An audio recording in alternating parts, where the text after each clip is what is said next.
கண்ணியமிக்க அல்லாஹ்வினுடைய நல்லடியார்களே, அல்லாஹ் ஜல்ல சுப்ஹானஹு வ தஆலாவினுடைய பேர் அல்லாலும் பெரும் கிருபையாலும்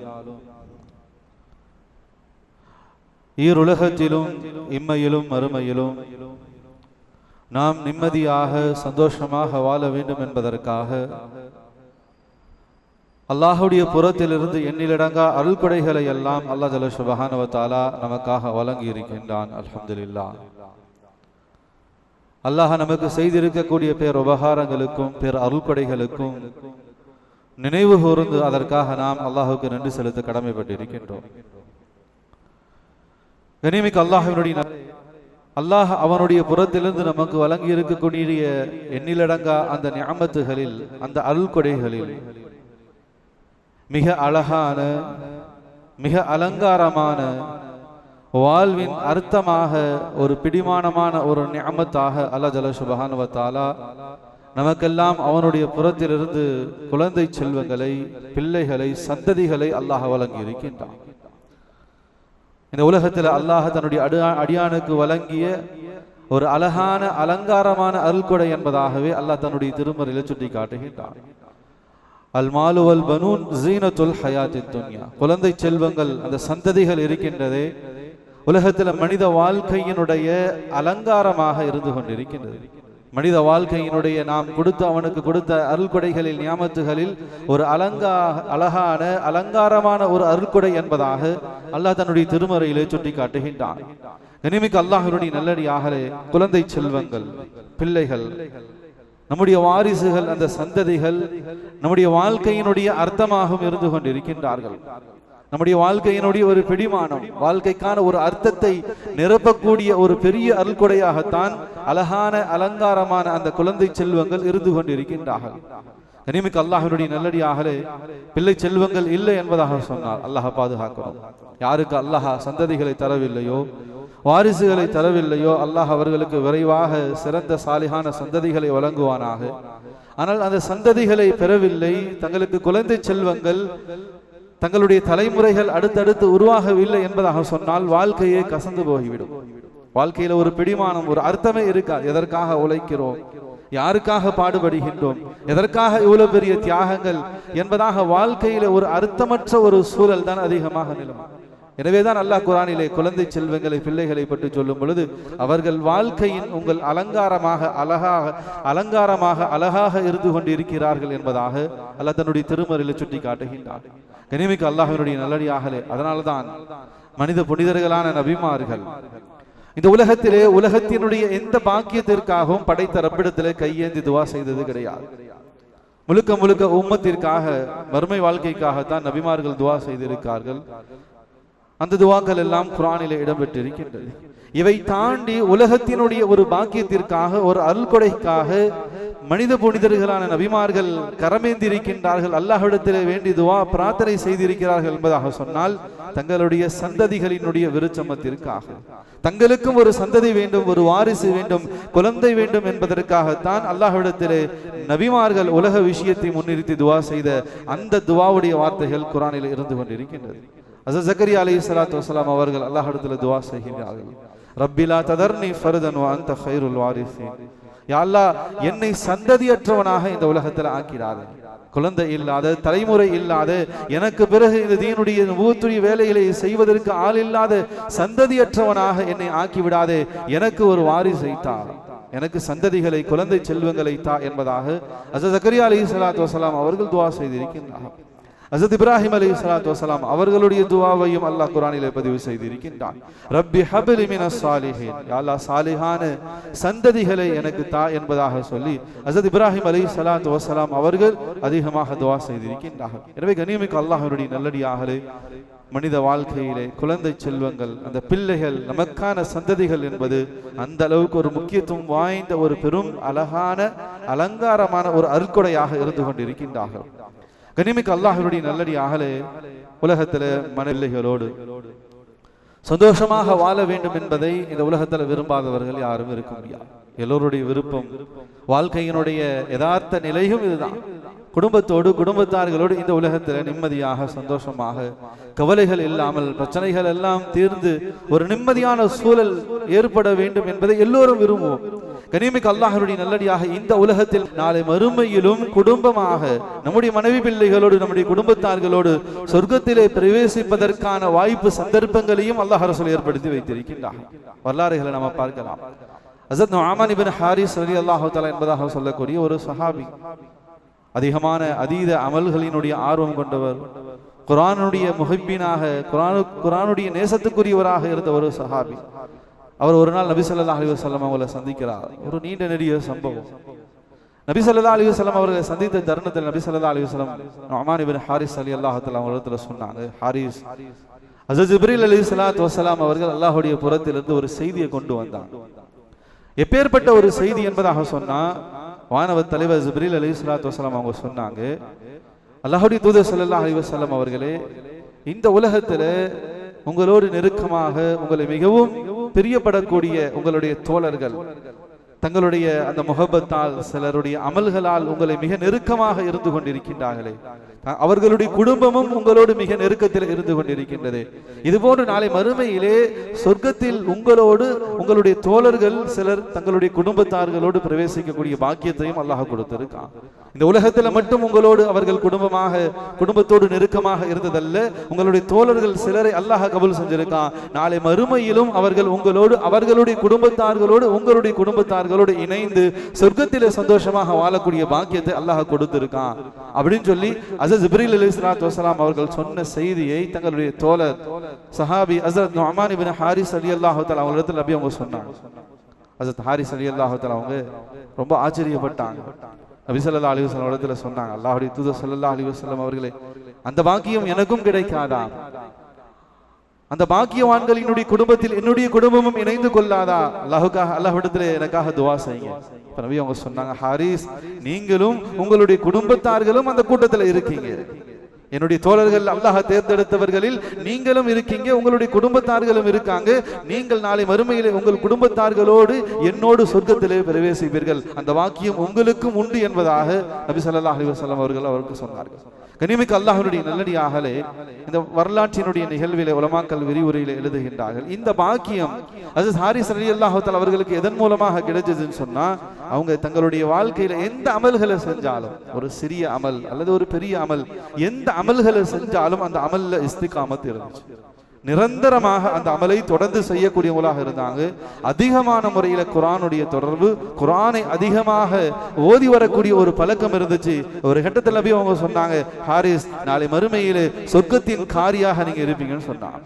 நீங்க அதிகமாக குர்ஆன் ஓதிக்கொண்டு இருக்கிறதுனால தங்களுடைய ஓய்வு நேரம் தங்களிடத்தில் இருக்கக்கூடிய கிடைக்கக்கூடிய சில வினாடிகளாக இருந்தாலும் அந்த நேரத்தில் குர்ஆன் எடுத்து ஓத ஆரம்பிச்சிருவாங்க.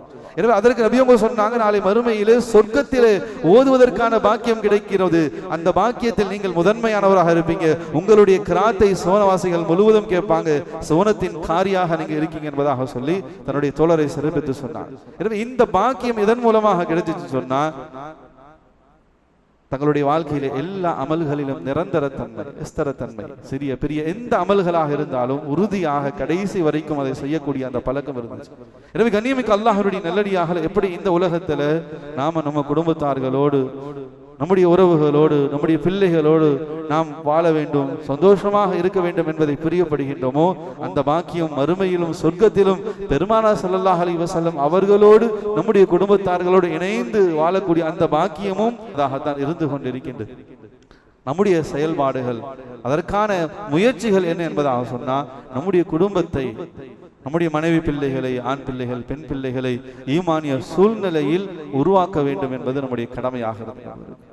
எந்த ரீதியிலும் ஈமான், இஸ்லாம், ஷரியத், சுன்னத்தை விட்டு நம்முடைய பிள்ளைகள் பிசங்கி விடக்கூடாது. அதை விட்டு வெளியேறக்கூடிய ஒரு சூழ்நிலைகளுக்குள் அவர்கள் சென்று விடக்கூடாது. கண்ணியமிக்க அல்லாஹ்வுடைய நல்லடியார்களே, எல்லா நிலைகளிலும் நம்முடைய குடும்பத்தை ஈமானிய சூழ்நிலையில் நாம் உருவாக்குவது நம் மீது கடமையாக இருக்கு. உலகத்தில் மட்டுமல்ல, நாளை மறுமையில சொர்க்கத்திலும் நம்முடைய குடும்பத்தார்களோடு பெருமானார் ஸல்லல்லாஹு அலைஹி வஸல்லம் அவர்களோடு பிரவேசிக்கக்கூடிய வாழக்கூடிய அந்த பாக்கியம் கிடைக்கக்கூடியதாக இருந்து கொண்டிருக்கின்றது. கண்ணியமிக்க அல்லாஹ்வுடைய நல்லடியார்களே, நபி ஸல்லல்லாஹு அலைஹி வஸல்லம் அவங்க சொன்னாங்க, நீங்கள் ஒவ்வொருவரும் பொறுப்புதாரிகளாக இருக்கீங்க. உலகத்தில் யாராக இருந்தாலும் சரி, அவர் ஒரு குடும்பத்துக்கு பொறுப்புதாரியாக இருப்பார், அல்லது தன்னுடைய கடைக்கு பொறுப்புதாரியாக இருப்பார், ஒரு மஹல்லாவின் பொறுப்புதாரிகளாக இருப்பாங்க, ஒரு மாவட்டத்தினுடைய, ஒரு மாநிலத்தினுடைய, ஒரு நாட்டினுடைய, உலகத்தின் ஏதாவது ஒரு ரீதியிலே பொறுப்புகள் சாட்டப்பட்டவர்களாகத்தான் நாம் இருந்து கொண்டிருக்கின்றோம். குல்லுக்கும் ராயின் வ குல்லுக்கும் மஸ்ஊலுன் அன் ரஇயத்திஹி. நீங்கள் ஒவ்வொருவரும் பொறுப்புதாரிகள். உங்கள் பொறுப்புகளை குறித்து நிச்சயமாக நாளை மறுமையிலே விசாரணை செய்யப்படுவீர்கள் என்பதாக நபி ஸல்லல்லாஹு அலைஹி வஸல்லம் அவங்க சொல்லியிருக்காங்க. எனவே ஒவ்வொரு பிள்ளைகளுக்கும் அந்த பெற்றோர்கள் பொறுப்புதாரிகளாக இருக்கும். நம்முடைய பிள்ளைகளினுடைய நலவு கெடுதிகள், அவர்களுடைய நல்வாழ்வு, தீய வாழ்வு, தீய செயல்பாடுகள் அனைத்திற்கும் நாம் தான் பொறுப்பாளிகளாக இருந்து கொண்டிருக்கின்றோம். ஒரு பிள்ளை வழிகட்டு போய்விட்டான், உலகத்தினுடைய ஆடம்பரம், மோகம், உலகத்தினுடைய ஃபித்னா ஃபசாதுகளில் அகப்பட்டு விட்டான் என்பதாக சொன்னால் அந்த பொறுப்பு அந்த தந்தையை தான் சாரும். அதனுடைய மிக அழுத்தமான கேள்விகள் நாளை மறுமையிலே அந்த தந்தையிடத்தில், அந்த பெற்றோரிடத்தில் தான் முன்னிறுத்தப்படும் என்பதை நபி ஸல்லல்லாஹு அலைஹி வஸல்லம் அவர்கள் சுட்டிக்காட்டி இருக்கின்றார்கள். அதனால்தான் கண்ணியமிக்க அல்லாஹ்வுடைய நல்லடியார்களே, ஒரு தந்தை இந்த உலகத்திலே தன்னுடைய பிள்ளைகளுக்கு கொடுக்கக்கூடிய பெரிய செல்வம் இது என்பதாக சொன்னார். ஒவ்வொரு தந்தையும் ஒவ்வொரு பெற்றோர்களும் தங்களுடைய பிள்ளைகள் இந்த உலகத்தில் நல்லா வாழணும், நல்லா வரணும், நல்வாழ்க்கை வாழணும், உயர்ந்த கல்வி கிடைக்கணும், உயர் பதவிகளுக்கு போகணும், இது எல்லோருடைய ஆசை. எனவே நம்முடைய பிள்ளைகளுக்கு நல்ல வாழ்க்கை அமைத்து கொடுப்பது, அவர்களுக்கு வாழ்க்கை வசதிகளை ஏற்படுத்தி கொடுப்பது, அவர்களுக்கு வீடு வாசல்கள், வாகனங்கள், அவர்கள் விரும்பக்கூடிய அந்த வாழ்க்கையை அமைத்து கொடுப்பது, இதெல்லாம் உயர்ந்த செல்வம் அல்ல. நபி ஸல்லல்லாஹு அலைஹி வஸல்லம் அவர்கள் சொன்னார்கள், உயர்ந்த செல்வம் எது என்பதாக சொன்னால் ஒரு தந்தை தன்னுடைய பிள்ளைகளுக்கு கொடுக்கக்கூடிய செல்வங்களில் ஆக உயர்ந்த செல்வம் மனஹல வாலிதுன் வலதன் மின் நஹலின் அஃலலு மின் அதபில் ஹஸன். நல் ஒழுக்கம் தான் தன்னுடைய பிள்ளைகளுக்கு ஒரு தந்தை வழங்கக்கூடிய சிறந்த செல்வமாக இருந்து கொண்டிருக்கின்றது. அதபுதான் உலகத்திலேயே ஆக உயர்ந்த பெரிய பாக்கியமாக இருந்து கொண்டிருக்கின்றது. எனவே அந்த அதபை, நல் ஒழுக்கத்தை, மார்க்கத்தினுடைய அடிப்படை விஷயங்களை தங்களுடைய பிள்ளைகளுக்கு கொண்டு போய் சேர்க்க வேண்டிய பொறுப்பு ஒவ்வொரு பெற்றோர்களுக்கும், ஒவ்வொரு தந்தைக்கும் மிகவும் முக்கியத்துவம் வாய்ந்த கடமைகளில் ஒன்றாக இருக்கிறது என்பதை நபி ஸல்லல்லாஹு அலைஹி வஸல்லம் அவர்கள் நமக்கு தெளிவுபடுத்துகின்றார்கள். கண்ணியமிக்க அல்லாஹ்வினுடைய நல்லடியார்களே, நாளை மறுமையிலே ஒரு அடியான் தன்னுடைய பாவங்களின் காரணமாக கை செய்தப்பட்டு நின்று கொண்டிருப்பான். தன்னுடைய பாவங்கள் மன்னிக்கப்படுமா, அல்லாஹ் நம்மளை நரகத்தில் போற்றுவானா அல்லது சொர்க்கத்துக்கு அனுப்புவானா, எதை பற்றியுமே தெரியாமல் செய்த பாவங்களை நினைத்து கொண்டு வருந்தி கொண்டு இருப்பான். அந்த சந்தர்ப்பத்தில் அல்லாஹ் ஜல்ல சுப்ஹானஹு வ தஆலா ஒரு அடியானை அழைப்பான். இன் அல்லாஹ் அஸ்ஸ வஜல் லா யர்ஃபஉ தரஜத லில் அப்தி ஸாலிஹி ஃபில் ஜன்னத். ஒரு அடியானை அழைத்து அவன் பாவங்கள் மன்னிக்கப்பட்டு அல்லாஹ் அவனுக்கு சொர்க்கத்தை கொடுத்து அந்த சொர்க்கத்துல அதிகமான உயர்ந்த அந்தஸ்துகள் வழங்கப்படும். உயர்ந்த பதவிகள், உயர்ந்த தர்ஜாக்கள், சொர்க்கத்துல உயர்ந்த அந்தஸ்துகளையும் உயர்ந்த பதவிகளையும் வழங்கி அல்லாஹ் அவர்களை சங்கைப்படுத்தும். அப்ப அந்த அடியான் அல்லாஹ் இடத்துல கேட்பான், யா அல்லாஹ், எனக்கு ஆச்சரியமாக இருந்து கொண்டிருக்கு, யா ரப்பி அன்னலி ஹாதிஹி, நான் இதற்கெல்லாம் தகுதியானவனே இல்லையே, நான் செஞ்ச பாவத்தால் நான் மன்னிக்கப்படுவனா என்பதே எனக்கு தெரியல, எனக்கு சொர்க்கம் கிடைக்கிறது என்பதல்ல, நரகத்தை விட்டு பாதுகாப்பு கிடைக்குமா என்பதே எனக்கு தெரியாது. யா ரப்பி அன்னலி ஹாதிஹி, இப்பேற்பட்ட பாவப்பட்டு சொர்க்கவாதியாக ஆக்கப்பட்டு அந்த சொர்க்கத்தில் உயர்ந்த பதவிகளுக்கு சொந்தக்காரனாக நான் ஆக்கப்பட்டு இருக்கேன், இதற்கெல்லாம் நான் தகுதி கிடையாது, எதன் காரணமாக எனக்கு இந்த அந்தஸ்து கொடுக்கிறேன், எதனால் எனக்கு இவ்வளவு பெரிய உயர்வுகள் கிடைத்து கொண்டிருக்கிறது என்பதாக அடியான் கேட்கக்கூடிய சந்தர்ப்பத்தில் அல்லாஹ் அந்த அடியானத்தில் சொல்வான், இஸ்தஹஃபர வலதலக், உன்னுடைய பிள்ளை, நீ பெற்றெடுத்த பிள்ளைகள், ஆண் பிள்ளை, பெண் பிள்ளை, அவர்களுக்கு நீ தீனை கொடுத்தாய், அடிப்படையான இல்மை, குர்ஆனுடைய கல்வியும் நல்லொழுக்கத்தையும் நீ அவர்களுக்கு கற்றுக் கொடுத்திருந்த, எனவே அந்த பிள்ளைகள் உனக்காக செய்த துஆவின் காரணமாக, அவர்கள் குர்ஆனை எடுத்து ஓதியதின் காரணமாக உங்களுடைய பாவங்கள் மன்னிக்கப்பட்டு இன்னைக்கு சொர்க்கத்தில் இவ்வளவு பெரிய உயர் பதவிகள் உங்களுக்கு கிடைச்சிருக்குன்னு சொன்னா, உங்கள் பிள்ளைகளினுடைய அந்த சாலிஹான வாழ்க்கை, அந்த பிள்ளைகள் உங்களுக்காக செய்த அந்த துஆவினுடைய மகத்துவத்தாலும் பரக்கத்தாலும் சொர்க்கத்திலே இவ்வளவு பெரிய உயர்ந்த அந்தஸ்து உங்களுக்கு கிடைத்திருக்கிறது என்பதாக அல்லாஹ் அந்த அடியானிடத்தில் சொல்வான் என்பதாக ஹதீஸை குதுஸி நபி ஸல்லல்லாஹு அலைஹி வஸல்லம் அவங்க அறிவிக்கிறார். கண்ணியமிக்க அல்லாஹ்வினுடைய நல்லடியார்களே, அப்படிப்பட்ட சந்ததிகளை உருவாக்க வேண்டும். உலகத்தில் மட்டுமல்ல, நாளை மறுமையிலும் பெயர் சொல்லக்கூடிய பிள்ளைகளாக, நம்முடைய பெயரையும் நம்முடைய கண்ணியத்தையும் நம்முடைய வாழ்க்கையும் நம்முடைய அமல்களையும் பாதுகாக்கக்கூடிய பிள்ளையாக, நம்மளை பாதுகாத்து சொர்க்கத்திலே கொண்டு போய் சேர்க்கக்கூடிய பிள்ளைகளாக, சந்ததிகளாக நம்முடைய சந்ததிகளை உருவாக்க வேண்டிய ஒரு தார்மீக கடமை, பொறுப்பு ஒவ்வொரு பெற்றோருக்கும், குறிப்பாக ஒவ்வொரு தந்தைமார்களுக்கும் இருந்து கொண்டிருக்கிறது என்பதை நாம் இந்த தருணத்திலே நினைவு கூற கடமைப்பட்டு இருக்கின்றோம். கண்ணியமிக்க அல்லாஹ்வுடைய நல்லடியார்களே, ஒவ்வொரு பெற்றோர்களினுடைய ஆசை இதுதான், லட்சியம் இதுதான், தன்னுடைய பிள்ளைக்கு உயர்கல்விகள் கிடைக்கணும், உயர்கல்வி தன்னுடைய பிள்ளைக்கு கிடைக்கணும். தரமான சிறந்த கல்வியிலே உயர்ந்தவனாக அவன் மேலோங்க வேண்டும். உயர் கல்வி கிடைத்த பிறகு உயர் பதவிகளுக்கு அவன் செல்ல வேண்டும். தனியார் ரீதியாக அல்லது அரசு ரீதியான உயர் பதவிகளில் தங்களுடைய பிள்ளைகள் அங்கம் வகிக்க வேண்டும். இது எல்லா பெற்றோர்களினுடைய எல்லா பிள்ளைகளினுடைய பெற்றெடுத்த அந்த தாய் தந்தைகளுடைய கனவாக, லட்சியமாக, உலகத்தினுடைய ஒரு மிகப்பெரிய ஆசையாக இதுதான் இருந்து கொண்டிருக்கு. அல்லாஹ் ஜல்ல சுப்ஹானஹு வ தஆலா அந்த எண்ணத்தை கபூல் செய்வானாக. நம்முடைய பிள்ளைகளுக்கு, நம்முடைய சமுதாயத்தினுடைய சந்ததிகளுக்கு அல்லாஹ் ஜல்ல சுப்ஹானஹு வ தஆலா உயர் கல்வியை சிறந்த முறையிலே தந்தருள் புரிவானாக. அந்த உயர் கல்வியை பெற்ற அவர்கள் அந்த கல்வியிலே தேர்ச்சி பெற்றவர்களாக, முதன்மையான தேர்ச்சியாளர்களாக அல்லாஹ் அந்த பிள்ளைகளை சந்ததிகளை கபூல் செய்வானாக. உயர் பதவிகளுக்கும் அல்லாஹ் நம்முடைய பிள்ளைகளை சந்ததிகளை கொண்டு போய் சேர்ப்பானாக. கனிமிக்கு அல்லாஹ்வுடைய நல்லடியார்களே, பல சந்தர்ப்பங்களில் நான் நினைவுபடுத்தி இருக்கின்றேன். உங்களுடைய பிள்ளைகள், நம்முடைய சமுதாயத்தை சார்ந்த பிள்ளைகள், ஒரு குடும்பத்தில் ஒரு ஆண் பிள்ளை அல்லது பெண் பிள்ளை, அது பப்ளிக் எக்ஸாம்ல ஒரு 10th அல்லது +1 +2 அல்லது ஒரு டிகிரி கல்லூரி படிப்புகளில் ஒரு உயர்ந்த மதிப்பெண்களை பெறுகின்றார்கள்.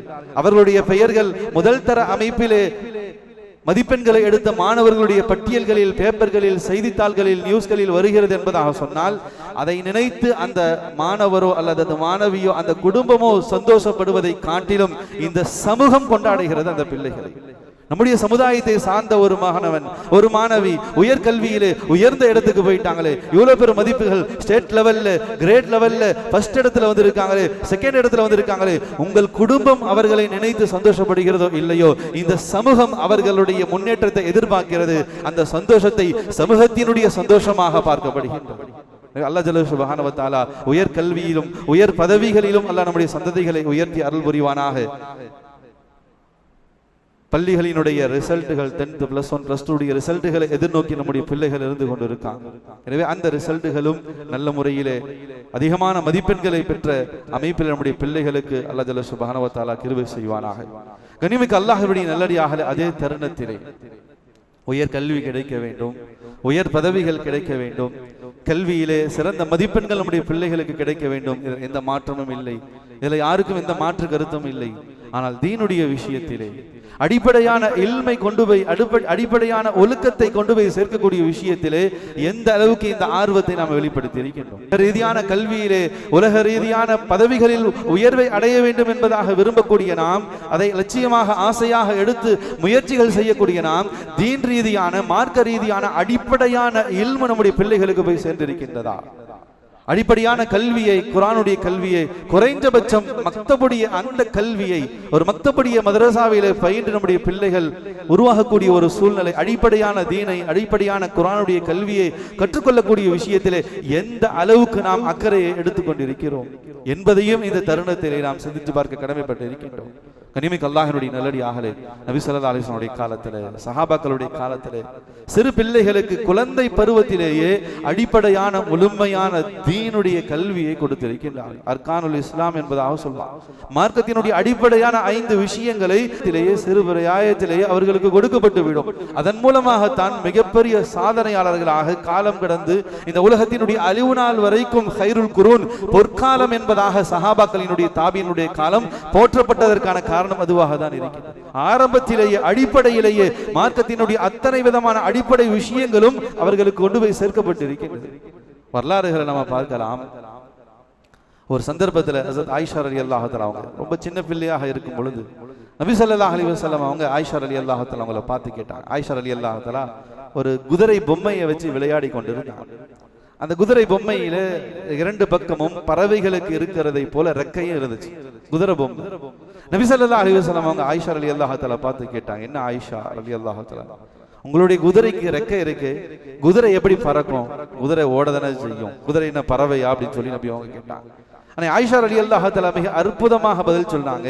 அல்லாஹ்வுடைய தூதர் ஸல்லல்லாஹு அலைஹி வஸல்லம் அவர்களே, ஹஜ்ரத் சுலைமான் அலைஹிஸ்ஸலாத்து வஸலாம் அவருடைய வரலாற்றை நீங்கள் கேள்விப்பட்டதில்லை. சுலைமான் அலைஹிஸ்ஸலாத்து வஸலாம் அவர்களுடைய குதிரைகள், படை பட்டாளங்கள் எல்லாமே பறந்துச்சு, அவர்களுடைய குதிரைகளுக்கு ரெக்கை இருந்தது. எனவே என்னுடைய குதிரை ஹஜ்ரத் சுலைமான் அலைஹிஸ்ஸலாத்து வஸலாம் அவர்களுடைய குதிரை என்பதாக சொல்லி சொன்னாங்க. கனிமிக்க அல்லாஹ்வுடைய நல்லடியாக சிறு பிராயம் தான், சிறு பிள்ளை தான், ஆனால் நபிமார்களுடைய வரலாறுகளை அறிந்து வைத்திருந்தார்கள். அதனால் தான் ரெக்கை வைத்த பொம்மையை பற்றி நபி அவர்கள் கேள்வி கேட்ட உடனே ஆயிஷா ரலியல்லாஹு தஆலா பதில் சொன்னாங்க, இது சுலைமான் அலைஹிஸ்ஸலாத்து வஸலாம் அவருடைய காலத்தில் இருந்த அந்த குதிரை என்பதாக சொன்னாங்க. கண்ணியமிக்க அல்லாஹ்வினுடைய நல்லடியாக நபியினுடைய காலத்துல சஹாபாக்களுடைய காலத்துல அர்கானுல் இஸ்லாம் இந்த அடிப்படையான இல்மு ஒவ்வொரு பிள்ளைகளிடத்திலும் முழுமையான முறையில கொண்டு போய் சேர்க்கப்பட்டது. அர்கானுல் இஸ்லாம் என்பது அவர் சொன்ன வெறும் தொழுகை, வெறும் கலிமா, ஈமான், இந்த அடிப்படை அல்ல. ஈமான் மார்க்கத்தினுடைய அடிப்படையான சட்டதிட்டங்கள் அனைத்தும் முழுமையான முறையிலே அவர்களிடத்தில் கொண்டு போய் சேர்க்கப்பட்டிருந்தது. இரண்டாவது, நபிமார்களுடைய வரலாறுகள், நபி ஸல்லல்லாஹு அலைஹி வஸல்லம் அவர்களை பற்றிய தகவல்கள் முழுமையான முறையிலே அந்த பிள்ளைகளிடத்திலே ஆரம்ப கட்டத்திலேயே கொண்டு போய் சேர்க்கப்பட்டது. மூன்றாவதாக, குர்ஆனை மனனம் செய்யக்கூடிய அந்த விஷயத்திலும் கவனம் செலுத்தப்பட்டது. நாலாவதாக, அனைத்து விதமான சந்தர்ப்ப துஆக்களையும் மனனம் செய்த பிள்ளைகளாக இருந்தார்கள். ஐந்தாவது, அத்தனை விதமான மார்க்கத்தினுடைய அடிப்படை ஒழுக்கங்களையும் பழகியவர்களாக இருந்தார். இதுதான் அர்கானுல் இஸ்லாம். மார்க்கத்தினுடைய முழு சாராம்சத்தையும் அடிப்படையான விஷயங்களை குழந்தை பருவத்திலேயே, சிறு பிராயத்திலேயே நபி ஸல்லல்லாஹு அலைஹி வஸல்லம் காலத்தில், சஹாபாக்களுடைய காலத்தில், நல்லோர்களுடைய காலங்களில் அந்த பிள்ளைகளுக்கு கொண்டு போய் சேர்க்கப்பட்டதனுடைய அந்த பரக்கத்து தான் பெருங்கொண்ட நாதாக்கள், ஷுஹதாக்கள், ஃபுகஹாக்கள், உலமாக்கள் இந்த உலகத்திற்கு கிடைப்பதற்கு மிகப்பெரிய காரணமாக அமைந்தது. எனவே கண்ணியமிக்க அல்லாஹ்வுடைய நல்லடியார்களே, நம்ம பிள்ளைகளினுடைய விஷயத்திலே ஆரம்பத்திலேயே, ஆரம்ப காலங்களிலேயே அவர்களுக்கு அடிப்படையான இல்மை கொண்டு போய் சேர்க்கணும். அதிலே முதலாவது இடம் மக்தபுடைய மதரசாக்களாக இருந்து கொண்டிருக்கின்றது. ஒவ்வொரு மஸ்ஜிதிலும் ஒவ்வொரு மஹல்லாவிலும் நடத்தப்பட்டு கொண்டிருக்கக்கூடிய மக்தபுடைய மதரசாவிலே நம்முடைய பிள்ளைகளை கண்டிப்பாக ஓத வைக்கப்பட வேண்டும். நபி ஸல்லல்லாஹு அலைஹி வஸல்லம் அவங்க சொன்னாங்க, அத்தபனி ரப்பி ஃபஅஹ்ஸன தஅதீபி அல்லமனி ரப்பி ஃபஅஹ்ஸன தஅலீமி. என்னுடைய ரப்பு தான் எனக்கு அதபை கற்றுக் கொடுத்தான். அத்தபனி ரப்பி, ஒழுக்கத்தை என்னுடைய ரப்பு தான் எனக்கு கற்றுக் கொடுத்தான். அல்லமனி ரப்பி ஃபஅஹ்ஸன தஅலீமி, மார்க்கத்தினுடைய இல்மையும் குர்ஆனுடைய ஹதீஸினுடைய இல்மையும் அல்லமனி ரப்பி, அல்லாஹ் தான் எனக்கு கற்றுக் கொடுத்தான் என்பதாக நபி ஸல்லல்லாஹு அலைஹி வஸல்லம் அவர்கள் சொன்ன தகவல் ஹதீஸுடைய கிரந்தங்களில், கிதாபுகளில் பதிவு செய்யப்பட்டிருக்கின்றது. இதனுடைய விளக்கத்தில் உலமா பெருமக்கள் எழுதுகின்றார்கள், அத்தபனி ரப்பி அல்லமனி ரப்பி, ஒழுக்க கல்வியும் மார்க்க கல்வியும் குர்ஆனுடைய கல்வியும் இரண்டும் ஒரு சேர ஒவ்வொரு பிள்ளைகளுக்கும் கொண்டு போய் சேர்க்கக்கூடிய இடம் என்பதாக சொன்னால் அது ஆரம்ப மக்தபுடைய மதரசாக்களாகத்தான் இருந்து கொண்டிருக்கின்றது. அந்த அடிப்படையிலேயே ஆரம்பத்திலே இந்த மக்தபுடைய மதரசாவிலேயே ஒழுக்கத்தினுடைய கல்விக்கு தான் மிக முக்கியத்துவம். உலக கல்வி, கல்விக்கூடங்கள், பள்ளிக்கூடங்கள், கல்லூரிகள், இங்கே அதிகமான முறையில ஒழுக்கத்தினுடைய விஷயத்திற்கு முதன்மையை நாம பார்க்க முடியாது. அங்க நாலேஜ், அவர்களுடைய எந்த அளவுக்கு அவங்களுக்கு மெமரி பவர் இருக்கு, எந்த அளவுக்கு மரண சக்தி இருக்கு, எந்த அளவுக்கு அவங்க ப்ரிப்பரேஷன் ஆறாங்க, எந்த அளவுக்கு எக்ஸாம்ல ரிசல்ட் கொடுக்குறாங்க, இதுதான் முன்னிலைப்படுத்தப்படும். ஆனால் கண்ணியமிக்க அல்லாஹ்வுடைய நல்லடியார்களே, மதரசாக்களில் குறிப்பாக மக்தபுகளில் ஒழுக்கத்துக்கு தான் மிக முக்கியத்துவம். அவங்களுடைய ஆடை விஷயத்திலே நகம் வெட்டக்கூடிய பழக்கம், குளிக்கக்கூடிய பழக்கம், சுத்தமான ஆடை, தங்களை சுத்தப்படுத்திக் கொள்வது, யாரிடத்தில் எப்படி நடந்து கொள்ள வேண்டும், பெரியவர்களிடத்தில் எப்படி நடந்து கொள்ள வேண்டும், சிறியவர்களிடத்தில் எப்படி நடந்து கொள்ள வேண்டும், உலமா பெருமக்களிடத்திலே, ஆசிரியர் பெருமக்களிடத்திலே, ஜீவராசிகளிடத்திலே, இப்படி ஒவ்வொன்றுக்குமான ஒழுக்கம் கற்றுக் கொடுக்கப்படுகிறது. ஒவ்வொன்றுக்கான ஒழுக்கத்தையும் நபி ஸல்லல்லாஹு அலைஹி வஸல்லம் அவர்கள் இங்கே நமக்கு முன்னிலைப்படுத்தி இருக்கின்றார்கள். சாதாரணமான முறையிலே நம்முடைய வாயிலிருந்து வெளிவரக்கூடிய உமிழ்நீர், எச்சில், அந்த எச்சிலை துப்புவதற்கு கூட மார்க்கத்தில் வழிகாட்டப்பட்டு இருக்கின்றது.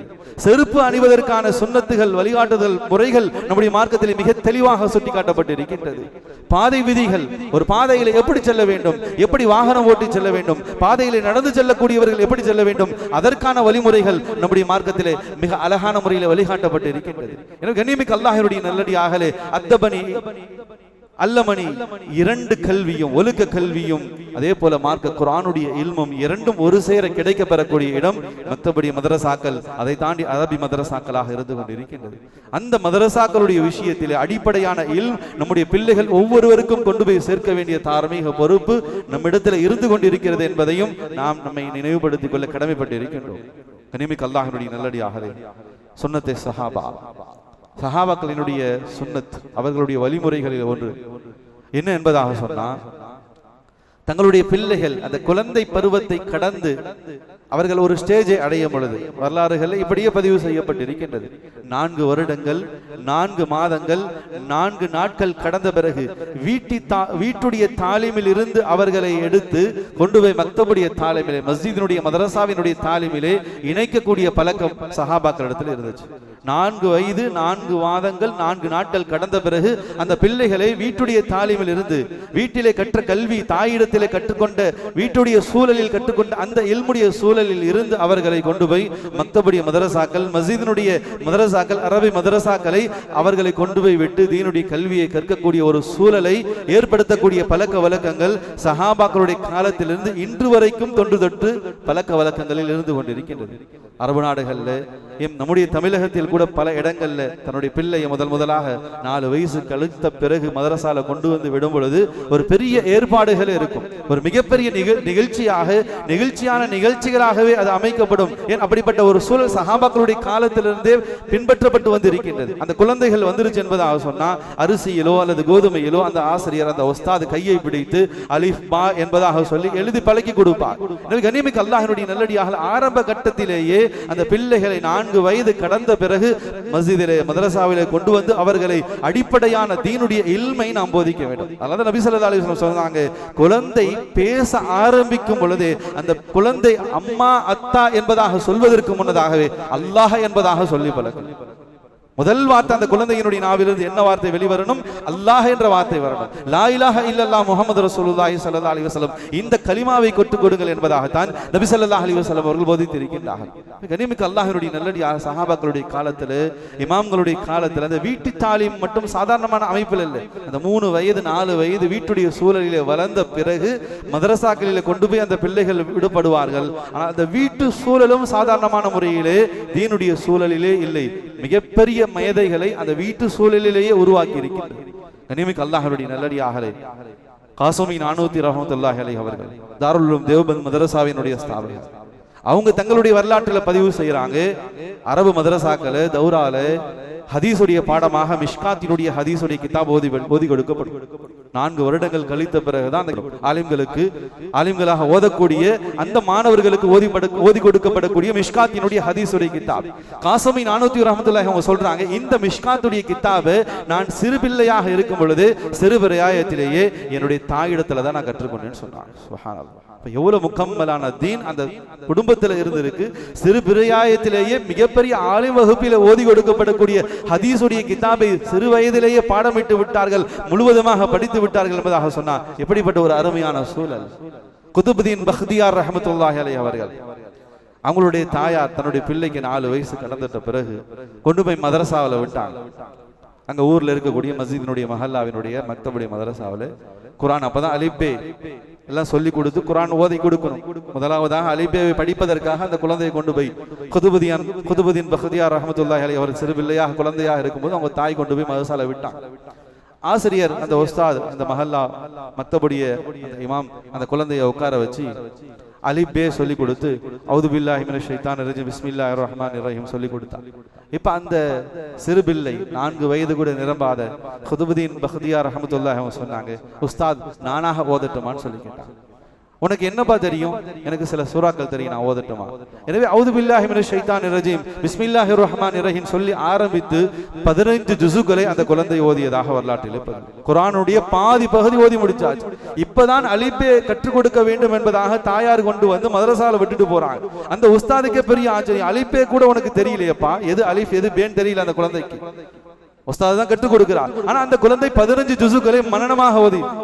அந்த ஆசிரியர் ஆச்சரியப்பட்டு கேட்டார், எப்படி இது சாத்தியம்? அப்ப குதுபுதீன் பக்தியார் ரஹ்மத்துல்லாஹி சொன்னாங்க, என்னுடைய தாய், நான் என் தாயின் கருவறையில இருக்கும் காலத்தில் இருந்து, என் தாயின் மடியிலே வளர்ந்த காலத்தில், என் தாயை சுற்றி நான் ஓடி விளையாண்ட அந்த காலங்களில் எல்லா தருணங்களிலும் குர்ஆனோடு நெருங்கிய தொடர்பு என்னுடைய தாய்க்கு இருந்துச்சு. அவங்க குர்ஆனை ஓதிக்கிட்டே இருப்பாங்க.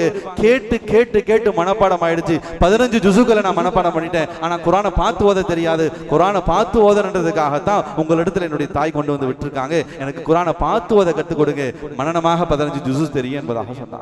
கனிமிக்க அல்லாஹ்வுடைய நல்லடியார்களே, இப்படிப்பட்ட சூழல்கள் ஆரம்ப காலங்களில் மிக அற்புதமான முறையிலே நேர்த்தையான அமைப்பிலே தீனுடைய கல்வி முழுமையான முறையிலே அடிப்படையாக ஆரம்ப காலத்திலேயே பிள்ளைகளிடத்தில் கொண்டு போய் சேர்க்கப்பட்டதனுடைய விளைவுகள் தான் பெருங்கொண்ட இமாம்கள், இறைநேசர்கள், மார்க்கத்தினுடைய மிகப்பெரிய தீனுடைய தேவைகள் எல்லாம் பூர்த்தி செய்யப்பட்டிருக்கின்றன. கனிமிக்க அல்லாஹ்வுடைய நல்லடியார்களே, அந்த அடிப்படையான மக்தபுடைய அந்த கல்விக்கு நாம் அதீத முக்கியத்துவத்தை கொடுக்கணும்.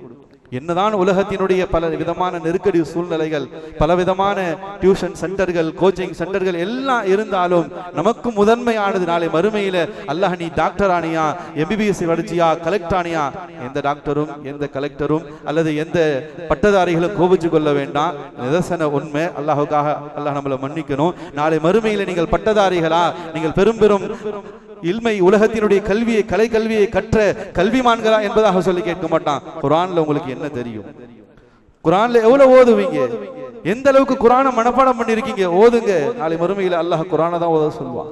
பெற்றோர் இடத்துல அதை தான் கேட்பான். உங்க பிள்ளைகளை நீங்க பெரும் பெரும் பட்டதாரிகளா ஆக்குறீங்களான்னு சொல்லிலாம் கேட்க மாட்டான். மார்க்கத்தினுடைய அடிப்படை ஒழுக்கத்தையும் இல்மையும் குர்ஆனுடைய அடிப்படை கல்வியும் குர்ஆனுடைய மரணத்தையும் உங்களுடைய பிள்ளைகளுக்கு கொடுத்தீங்களா? இதுதான் நாளை மறுமையிலே அல்லாஹ் இடத்தில் நமக்கு நிறுத்தப்படக்கூடிய முதன்மையான கேள்விகளாக இருந்து கொண்டிருக்கு. நிமிக்கு அல்லாஹ்வுடைய நல்லடியாக. எனவே மார்க்கத்தினுடைய அடிப்படை இல்மு குர்ஆனுடைய இல்மை கொண்டு போய் சேர்க்கக்கூடிய மக்தபுடைய மதரசா விஷயத்திலே 100% ஒவ்வொரு மஹல்லாவிலும் அந்த குழந்தைகள் மக்தபில் போய் ஓதுறோம். ஒரு மஹல்லா, நம்முடைய மஹல்லான்னு எடுத்துக்கிட்டா இந்த மஹல்லாவில் இருக்கக்கூடிய ஒரு 100 குடும்பம்னு வச்சுக்கிட்டா அல்லது ஒரு 300 குடும்பம்னு வச்சுக்கிட்டா 300 குடும்பங்களில் இருக்கக்கூடிய பிள்ளைகள் ஒரு 300 பேர் இருக்காங்கன்னு சொன்னா அந்த 300 பிள்ளைகளும் பள்ளிக்கூடங்கள்ல கல்லூரிகள்ல பயிலக்கூடியவங்களாக இருக்காங்க. 100%. 1% கூட மிஸ் ஆனாங்க. கனிமிக்கு அல்லாஹ்வுடைய நல்லடியாகவே அதே பிள்ளைகள் 100% மக்தபுடைய தொடர்பு, குர்ஆனுடைய தொடர்பு, மஸ்ஜிதுடைய தொடர்புல இருக்காங்களான்னு சொன்னா அதுல மிகப்பெரிய பலகீனம் தான். அல்லாஹ் பாதுகாக்கணும். கனிமிக்கு அல்லாஹ்வுடைய நல்லடியாகவே மக்தபை புறக்கணித்தோம் என்பதாக சொன்னார். இந்த கிளாஸ் இருக்கு, இந்த சிலபஸ் இருக்கு, ஐசி சிலபஸ்ல படிக்கிறான், சிபிசி சிலபஸ்ல படிக்கிறான், மெட்ரிகுலேஷன்ல படிக்கிறான், பல கோச்சிங் இருக்கு, பல கிளாஸ் இருக்கு, பல கராத்தா கிளாஸ் இருக்கு, கம்ப்யூட்டர் கிளாஸ், இவைகளை எல்லாம் காரணம் காட்டி நம்முடைய பிள்ளைகளை நாம் மக்தபை விட்டு தூரம் தள்ளினோம் என்பது ஆசனம் அல்ல. எந்த சமுதாயத்துக்கும் கொடுக்காத ஒரு பெரிய பாக்கியம் மக்தபுடைய ஒரு சூழல். நீங்க மத்த எந்த சமுதாயத்தை வேணா நம்ம எடுத்து பார்க்கலாம். ஒரு கிறிஸ்தவர்களாக இருக்கலாம், அல்லது இந்துக்களாக இருக்கலாம், யூதர்களாக இருக்கலாம், காலையோ அல்லது மாலையோ அந்த சமுதாயத்தை சார்ந்த பிள்ளைகள் அந்த சமுதாயத்தினுடைய ஆலயங்களுக்கு சென்று அந்த சமுதாயத்தினுடைய வேத கிதாபுகளை, ஒழுக்க நெறிகளை 100% நாம் சத்தியம் விட்டு சொல்லலாம். எந்த சமுதாயத்திலுமே கிடையாது. அல்லாஹ் ஒரு அழகான அமைப்பை இந்த உம்மத்துக்கு ஏற்படுத்தி கொடுத்திருக்கான். இந்த உம்மத்தில் தான் காலையோ அல்லது மாலையோ இரு நேரமோ ஒவ்வொரு பகுதியில் இருக்கக்கூடிய மஸ்ஜிதிலே அல்லது மஸ்ஜிதை சுற்றி நடக்கக்கூடிய மக்தபுடைய மதரசாவிலே நம்முடைய சமுதாயத்து பிள்ளைகள் நம்முடைய சமுதாயத்தினுடைய இறை வேதத்தினுடைய குர்ஆனுடைய இல்முடைய அதபுடைய ஒழுக்கத்தினுடைய கல்வியை கற்றுக்கொள்வதற்கான ஒரு அழகான அமைப்பான அற்புத சூழலை ஏற்படுத்தி வச்சிருக்கு. இதை நாம புறக்கணிச்சிடக்கூடாது, இதை நாம் நழுவ விட்டுடக்கூடாது. கனிமிக்கு அல்லாஹ்வுடைய நல்லடியார் கிடைத்த வாய்ப்பை சரியான முறையில் நாம் இந்த சந்தர்ப்பத்தை பயன்படுத்திக் கொள்ளணும். மக்தபை நாம புறக்கணிச்சிட்டோம். பல விதமான உலகத்தினுடைய கல்விகளை, கோச்சிங் சென்டர்களை, டியூஷன் சென்டர்களை முன்னிறுத்தி நாம் மக்தபுடைய அந்த அடிப்படை குர்ஆனுடைய இல்மை விட்டு நம்முடைய பிள்ளைகளை தூரமாக்கணும் சொன்னா மிகப்பெரிய நஷ்டவாளிகளாக உலகத்திலும் சரி நாளை மறுமையில நாம் நிற்க வேண்டிய நிலை ஏற்படும். அல்லாஹ் பாதுகாக்கணும். கனிமிக்கு அல்லாஹ்வுடைய நல்லடியார் உலகத்துல பார்க்கலாம் ஒழுக்கத்தினுடைய வீழ்ச்சி. சிறியவர்களிடத்தில் எப்படி நடந்துக்கணும், பெரியவர்களிடத்தில் எப்படி நடந்துக்கணும், கற்றுக் கொடுக்கக்கூடிய ஆசிரியர்கள் உலமாக்களிடத்தில் எப்படி அதபோடு நடந்து கொள்ளணும், அந்த ஒழுக்கங்களை விட்டு வருங்கால தலைமுறைகள் மிக தூரமாக போயிட்டு இருக்காங்க. சாலைகள்ல பார்க்கலாம், வாகனங்கள்ல பார்க்கலாம். நம்முடைய சமுதாய பிள்ளைகளா இருக்கட்டும், மற்ற சமுதாய பிள்ளைகளா இருக்கட்டும், அந்த ஒழுக்க நெறிகள்லாம் கிடையாது. ஒரு பெரியவர் அவர் கொஞ்சம் தடுமாறிக்கிட்டு வண்டி ஓட்டிட்டு போறார், ஒரு வாலிபர் வண்டி வேகமா ஓட்டிட்டு போறார், அந்த பெரியவர் தடுமாறி கீழே விழுறார். இப்ப அந்த வாலிபர் அந்த பெரியவர் இடத்துல சண்டைக்கு போறான். வாடா போடா என்பதாக பேசலாம். கண்கூடாக பார்க்கக்கூடிய விஷயம்.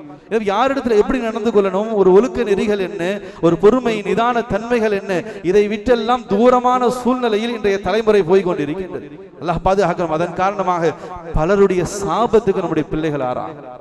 அந்த ஒழுக்க வீழ்ச்சியின் காரணமாக பெரியவர்களிடத்துல, சிறியவர்களிடத்துல, ஆசிரியர்களிடத்துல, உலமாக்களிடத்துல எந்த ஒழுக்கத்தோடு எந்த அதபோடு அணுக வேண்டுமோ அந்த அதபு இல்லாததின் காரணமாக இவர்கள் அனைவர்களினுடைய பத்வாவுக்கும் சாபத்திற்கும் நம்முடைய பிள்ளைகள் ஆளாகிறார். உலகத்துல இன்னைக்கு எல்லா வசதி வாய்ப்புகளும் ஏற்படுத்தி கொடுத்திருக்கு. சாதாரணமான அடிப்படையான ஒரு ஊதியம், ஒரு கூலி தொழிலாளியாக இருந்தாலும் தன்னுடைய வீட்டை, தன்னுடைய குடும்ப சூழலை, தன்னுடைய பிள்ளைகளை வசதி வாய்ப்புகளோட தான் வாழ வச்சுக்கிட்டு இருக்கு. அல்லாஹ் பரக்கத் செய்யட்டும். அல்லாஹ் அந்த உயர்வுகளை இன்னும் உயர்வுபடுத்தட்டும். எனவே உலகத்தினுடைய எல்லா வசதி வாய்ப்புகளும் இன்னைக்கு நம்முடைய குடும்பங்கள்ல, நம்முடைய சூழல்ல, நம்முடைய பிள்ளைகளுக்கு நாம கொடுத்திருக்கோம். ஆனால் அந்த அதபு, ஒழுக்கம், ஹயா, வெட்கம், இஜாப் இதெல்லாம் நம்முடைய பிள்ளைகளிடத்துல, ஆண் பிள்ளைகளிடத்துல, பெண் பிள்ளைகளிடத்துல இன்னைக்கு இருக்கான்னு சொன்னா இதுல மிகப்பெரிய பலகீனம் தான் இருந்துகிட்டு. கனிமிக்கு அல்லாஹ்வுடைய நல்லடியார்களே வரலாறுகளை பார்க்கலாம். உம்மு அம்மாரா ரலியல்லாஹு தஆலா என்பதாக சொல்லக்கூடிய ஒரு சஹாபி பெண்மணி, உஹதுடைய யுத்தக்களம் நபி ஸல்லல்லாஹு அலைஹி வஸல்லம் அவங்க ஷஹீதாக்கப்பட்டுட்டாங்கன்ற செய்தி, அந்த வதந்தியான செய்தி முழு மதீனா முழுவதும் பரவுச்சு. இதை கேள்விப்பட்ட அந்த பெண்ணால் தாங்கிக் கொள்ள முடியல. நபி அவங்க ஷஹீதா ஆயிட்டாங்களா? எனவே நபி அவர்களை காணுவதற்காக அந்த ஆவலோடு, அந்த பதற்றத்தோடு, கவலையோடு அந்த பெண்மணி உஹதுடைய யுத்த களத்துக்குள்ள வந்துகிட்டே இருக்காங்க. வரக்கூடிய தருணத்துல அந்த பெண்மணிக்கு சொல்லப்படுது, அம்மா உங்களுடைய மகன் மௌத் ஆயிட்டாங்க, இந்த உஹதுடைய யுத்தத்துல உங்களுடைய மகன் ஷஹீத் ஆயிட்டாங்க. அப்படியா அப்படின்னு சொல்லிட்டு நகர ஆரம்பிச்சிட்டாங்க. இன்னா லில்லாஹ் என்ற வார்த்தை கூட வரல, வரலாறுகளை இப்படியே ரிவாயத்தும் செய்யப்பட்டிருக்கு. இன்னும் கொஞ்சம் தூரம் போனாங்க, இப்ப தகவல் சொல்லப்படுது உங்களுடைய கணவரும் மௌத். இன்னும் கொஞ்சம் தூரம் போனாங்க, உங்களுடைய தந்தை மௌத். இப்படியே ஒவ்வொருவருடைய மரண செய்தியும் கேட்டுக்கிட்டு எந்த விதமான மாறுதலும் இல்லாமல் நபி அவர்களை பார்க்கறதுக்காக போறாங்க. நபி அவங்க இருக்காங்களா இல்லையா? கடைசியாக நபி அவங்களை சந்திச்ச பிறகுதான் அந்த தாய் அமைதி அடைஞ்சாங்க. வரலாறுகளை எழுதுறாங்க, இப்படிப்பட்ட இந்த பரைஷான, இந்த ஒரு நெருக்கடியான பரபரப்பான சூழலிலும் அந்த பெண்மணி தங்களை முழுமையான முறையிலே மறைத்து கொண்ட பர்தாவோடு தான் பயணிச்சாங்க. கனிமிக்கு அல்லாஹ்வுடைய நல்லடியார்களே, மரண செய்தி என்பது சாதாரணமானது கிடையாது. நமக்கு தெரிஞ்சவங்க அல்லது ஏதோ ஒரு மரண செய்தி, ஏதோ ஒரு விபத்துடைய செய்தி நம்ம கேட்கிறோம் பார்க்கிறோம்னு சொன்னா சில மணி துளிகள் நம்மளால செயல்பட முடியாது. மனித உயிர் என்பது அவ்வளவு முக்கியத்துவம் வாய்ந்தது, விலை மதிப்பெற்றது. அந்த உயிர் போயிடுச்சு ஒரு விபத்துல, ஏதோ ஒரு காரணத்தினால் ஒருத்தர் மரணிச்சுட்டாரு சொன்னா அந்த மரண செய்தி சாதாரண எங்கேயோ யாரோ ஏதோ ஒரு ஊரில் ஏதோ ஒரு நாட்டினுடைய அந்த மரண செய்தியே நம்முடைய உள்ளத்தை பாதிக்கும். அல்லது நம்முடைய தெரிஞ்சவங்க, நமக்கு பழக்கப்பட்டவங்க ஒருத்தருடைய மரண செய்தி நம்மளை இன்னும் சில நாட்கள் வரைக்கும் அதனுடைய துக்கம் நம்மளை பாதிக்கக்கூடியதாக இருக்கும். நம்ம கூட இருந்தவர் ஒருத்தர் மௌத் ஆயிட்டார், அந்த மரணத்தினுடைய துக்கத்திலிருந்து சில நாட்களாக மீள்றதுக்கு, அல்லது நம்முடைய உறவுகள் அல்லாஹ் பாதுகாக்கணும், நமக்கு நெருக்கமான சொந்த பந்தங்கள்ல ஒரு உயிர் போயிடுச்சுன்னு சொன்னா அதுல இருந்து மீள்வதற்கு பல நாட்கள் ஆகும். ஆனா இங்க அந்த பெண்மணி இடத்துல சொல்லப்படுது, நீ பெற்றெடுத்த பிள்ளை மௌத்து, உன்னுடைய கணவன் மௌத், உன்னுடைய தந்தை மௌத், உன்னுடைய சகோதரன் எல்லாருமே இந்த போர்ல ஷஹீத் ஆயிட்டாங்க. இந்த நிலையிலும் நிலைகுலையாமல் முழு பர்தாவோடு நபி அவங்களுக்கு என்ன ஆச்சு என்பதை தேடி போனாங்க. அல்லாஹ் பாதுகாக்கணும். கனிமிக்கு அல்லாஹ்வுடைய நல்லடியாக இன்றைக்கு இருக்கக்கூடிய சூழ்நிலையிலே ஒரு நிக்காவுடைய மஜ்லிஸாக இருக்கட்டும், அல்லது ஒரு பொதுவான நிகழ்ச்சிகளாக இருக்கட்டும், சமூக வலைதளங்களாக இருக்கட்டும், ஒரு லைக்குக்காக தங்களுடைய மானத்தை இழக்கக்கூடிய சமுதாய பிள்ளைகள் இன்னைக்கு இருந்துகிட்டு இருக்காங்க. பெண் பிள்ளைகள் தங்களுடைய அந்த டிக்டாக் ரீல்ஸோ அல்லது ஏதோ ஒரு பதிவுகள், அதுக்கு யார் புறத்தில் இருந்தாவது ஒரு லைக் வந்துருச்சுன்னு சொன்னா வாழ்க்கையே தொலைச்ச பெண்களுடைய லிஸ்ட் அதிகமா இருக்கு. அல்லாஹ் பாதுகாக்கும். ஒரு நிக்காவுடைய மஜ்லிஸிலே கனிமிக்கு அல்லாஹ்வுடைய நல்லடியார்களே சொல்லிதான் ஆக வேண்டும். ஒருத்தங்களுக்கு அப்பாற்பட்ட நிலையிலே தீனுடைய விஷயங்கள் உம்மத்துக்கு கொண்டு போய் சேர்க்க வேண்டிய பொறுப்பு நம்ம அனைவர்களுக்கு வந்துகிட்டு இருக்கு. நிக்காவுடைய மஜ்லிஸ்கள்ல நிக்கா ஆகிறதுக்கு முன்னாடி அந்த கணவன் யாரை அந்த பெண் நிக்கா செய்ய போகிறாரோ அந்த மணாளன் அந்த பெண்ணை பார்ப்பதற்கு கூட அனுமதி கிடையாது. நிக்காவுக்கு பிறகுதான் அனுமதி. நிக்கா முடிகிற வரைக்கும் அந்த பெண் ஹராம் தான். ஆனா அந்த கணவன் பார்ப்பதற்கு முன்னதாக 2 கேமராமேன் என்ன செய்யறான், மணமகள் அறைக்குள்ள போறான். அந்த தந்தை, அந்த குடும்பம், அந்த குடும்பத்தில் இருக்கக்கூடிய அத்தனை ஆண் மக்களும் எந்த பரபரப்பும் இல்லை, எந்த கவலையும் இல்லை, எந்த வெட்க உணர்வும் இல்லை. அல்லாஹ் பாதுகாக்கணும். அனுமதி. இதுல என்னன்னா தீனுடைய சூழல்ல உருவான சில பெண்கள் அங்க பரிதவிக்கிறாங்க, நிர்பந்தத்துக்கு ஆளாகிறாங்க. நியமிக்க அல்லாஹ்வுடைய நல்லடியார்களே, மிகப்பெரிய துக்க செய்தி, துக்கத்தின் தருணத்திலும் கூட அப்போ அந்த தருணத்துல அங்க இருந்தவர்கள் அந்த பெண் இடத்துல கேட்டாங்க, அம்மா ரலியல்லாஹு தஆலா இடத்துல கேட்டாங்க, ஏமா இந்த நிலையிலும் இப்படி முழுமையான பர்தாவோட வந்திருக்கீங்க எப்படின்னு சொல்லி கேட்டாங்க. அந்த பெண்மணி சொன்ன வார்த்தை நமக்கும் சரி நம்முடைய பெண்களுக்கும் கொண்டு போய் சேர்க்க வேண்டிய வார்த்தை, நான் மகனத்தான் இழந்தேன், மானத்தை இழக்கவில்லை என்பதாக சொல்லி அந்த தாய் சொன்னார். கனிமிக்க அல்லாஹ்வுடைய நல்லடியார்களே, மக்தபுடைய தீனுடைய தொடர்புகளை விட்டு நம்முடைய பிள்ளைகளை நாம தூரமாக்கணும்னு சொன்னா இதுதான் நமக்கான சூழலாக அமையும். இப்படிப்பட்ட ஒரு சமுதாயம், இப்படிப்பட்ட ஒரு சந்ததிகள் தீனை பற்றி, மார்க்கத்தை பற்றி அடிப்படையான இல்முகளை ஹயா என்பதாக சொன்ன என்ன, ஹிஜாப் என்பதாக சொன்ன என்ன, ஒழுக்க நெறிகள் என்ன, இன்னைக்கு இருக்கக்கூடிய நவநாகரிக இந்த கலாச்சாரத்திலே நாம நம்முடைய பிள்ளைகளை ஒழுக்கமான உலக உருவாக்க வேண்டும் என்பதாக சொன்னா அடிப்படையான தீனுடைய குர்ஆனுடைய அந்த இல்மை நம்முடைய பிள்ளைகள் ஒவ்வொருவருக்கும் நாம கொண்டு போய் சேர்க்க வேண்டிய தார்மீக பொறுப்பு, கடமை நம் அனைவர்களுக்கும் இருந்து கொண்டிருக்கின்றது. கனிமிக்கு அல்லாஹ்வுடைய நல்லடியார்களே, யஹ்யா இப்னு முஆத் ரஹ்மத்துல்லாஹி அலைஹி அவங்க சொல்றாங்க, இந்த உம்மத்திலே நபி ஸல்லல்லாஹு அலைஹி வஸல்லம் அவருடைய உம்மத்தை சார்ந்த உலமாக்கள், அல் உலமாஉ அர்ஹமு பி உம்மத்தி முஹம்மதின் ஸல்லல்லாஹு அலைஹி வஸல்லம், இந்த உம்மத்தினுடைய உலமாக்கள் எவ்வளவு கிருபையுடையவர்கள், எவ்வளவு கருணையுடையவர்கள் என்பதாக சொன்னா இந்த உம்மத்தை நினைத்து அதிகம் கவலை கொள்ளக்கூடியவர்களாக உலமாக்கள் இருக்காங்க. எந்த அளவுக்கு என்பதாக சொன்னா யஹ்யா ரஹ்மத்துல்லாஹி அலைஹி சொன்னாங்க, மின் ஆபாஇஹி வ உம்மஹாத்திஹி, ஒரு தாய் தந்தையர் தன்னுடைய பிள்ளையின் மீது இருக்கக்கூடிய கவலை அக்கறை இதை காட்டிலும் இந்த உம்மத்திலே உலமாக்கள் இந்த உம்மத்தை நினைத்து சந்ததிகளை நினைத்து தலைமுறைகளை நினைத்து அதிகம் கவலை கொள்ளக்கூடியவர்களாக இருக்காங்க. அவர்களுடைய ஈடேற்றத்தில் அதிகமான சிந்தனை செலுத்தக்கூடியவர்களாக இருக்காங்க, அதிக அக்கறை செலுத்தக்கூடியவர்களாக இருக்காங்க. ஏன் என்பதாக சொன்னா, ஒரு பெற்றோர்கள் தன்னுடைய பிள்ளைகளை உலக ரீதியான விஷயங்கள் பாதிப்புகள்ல கஷ்ட நஷ்டங்கள்ல போய் அகப்பட்டுடக் கூடாது என்பதில் கவலைப்படுவாங்க. அதை விட்டு தன்னுடைய பிள்ளைகளை பாதுகாப்பாங்க.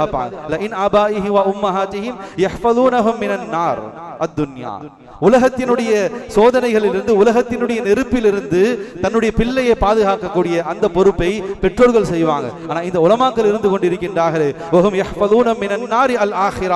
நாளை மறுமை நரகத்தினுடைய நெருப்பை விட்டு இந்த உம்மத்தை பாதுகாக்கக்கூடிய வேலையிலே உலமாக்கள் இருந்து கொண்டிருக்காங்க என்பதாக சொல்லி யஹ்யா இப்னு முஆத் ரஹ்மத்துல்லாஹி அலைஹி அவங்க தங்களுடைய கருத்து பதிவு செய்யலாம். கண்ணியமிக்க அல்லாஹ்வுடைய நல்லடியார்களே, நம்முடைய தாழ்மையான வேண்டுகோள், நம்முடைய தாழ்மையான ஒரு தர்காஸ் என்ன என்பதாக சொன்னால், நம்முடைய பகுதிகளில் நடக்கக்கூடிய மதரசாக்கள் நம்முடையான இல்மை கற்கக்கூடிய விஷயத்திலே நாம் அதீத கவனத்தை செலுத்தணும்.